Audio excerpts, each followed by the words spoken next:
नमस्कार मैत्रिणींनो, स्वागत आहे तुमचं माझ्या मिनी ब्लॉगमध्ये. आणि आता मी करत आहे हरभऱ्याची मस्तपैकी शेंगदाणे कूट टाकून भाजी.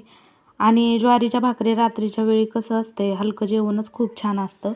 तर मम्मीने भाजी दिलेली आहे. आता मम्मी जाऊन 5-6 दिवस होत आहेत. एक वेळ परीचे पप्पा बोललेले की हरभऱ्याची भाजी बनव मस्तपैकी. त्यावेळेस काय बनवता आली नाही. म्हणलं आज तो बेत करावाच. तर बघू शकता मस्त टम्म फुगलेल्या भाकरी बनवत आहे. तर मी एक गोष्ट शेअर करते तुमच्यासोबत. मला वाटते बऱ्याच बायकांना माहीत नसेल भाकरीबद्दल ही माहिती. तर कोणी पण कधी पण तुम्ही भाकरी बनवाल ना, तर भाकरीला पाणी ना थोडंच लावायचं, जास्त पाणी नाही लावायचं. आता का नाही लावायचं, तर थोडं पाणी लावलं ना भाकर काटोकाट मस्तपैकी फुगते. जास्त पाणी त्यामुळे नका लावत जाऊ. आणि हरभऱ्याची भाजी ज्यांनी खाल्ली आहे ना त्यांनाच माहिती आहे की हरभऱ्याच्या भाजीसोबत पांढरा भात कसला भारी लागतो. तर ना मी भाजी उकळी आली ना ह्याला, तर ती भाजी जी बनवलेली होती ना ती बेसन पीठ टाकून ते टाकायचं. शूट करायचं विसरून गेले, त्याबद्दल सॉरी. आणि लाईक सबस्क्राईब